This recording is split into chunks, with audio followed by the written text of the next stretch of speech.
দোস্ত, কাল রাতে তুই কইছিলি তোর বউ ময়না আমারে কল দিয়ে তোর বুঝ করছে। আমি তো নদীতে গেছিলাম মাছ ধরতে। মাছ ধরতে গেছ, তোর ফোন বন্ধ ছিল কেন? আরে ব্যাটারি চার্জ ছিল না।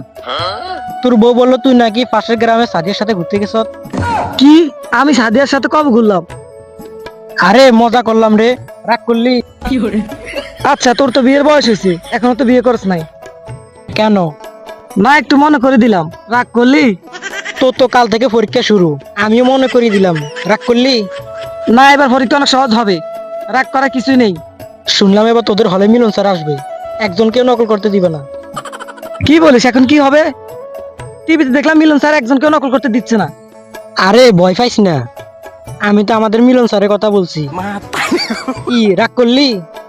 হ্যাঁ, আমি রাগ করছি, এবার আমার রাগ ভাঙা। দাঁড়া, আমি এমন একটা বুদ্ধি পাইছি, তুই রাগ করে থাকতে পারবি না।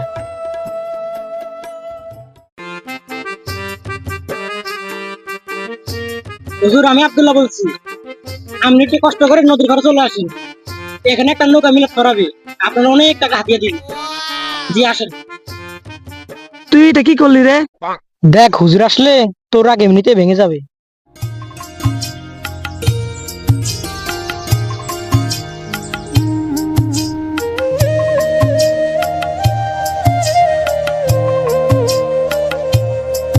তুই আব্দুল্লাহ কোন নৌকা মিলে ছড়াবি? নৌকা কই?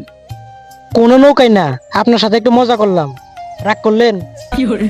তোমরা আমি আমার 2 কিলোমিটার পথ হাঁটাই আনলা, এত কষ্ট করে আমি আসলাম, আর এখন কম দামে বলতেছো মজা করছি।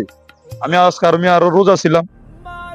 হুজুর, আমরা সরি, আপনার সাথে এমন মজা করা উচিত হয় নাই, আমি জানতাম না আপনি রোজা। মজা করা ভালো, তবে এমন মজা করো না যে মজার কারণে মানুষের মনে কষ্ট লাগে। ঠিক আছে হুজুর, আর হবে না, রাগ করলেন? আচ্ছা ঠিক আছে, মন খারাপ করো না, পাশে খেলা চলো, চলো আমরা সবাই মিলে খেলা দেখতে যাই।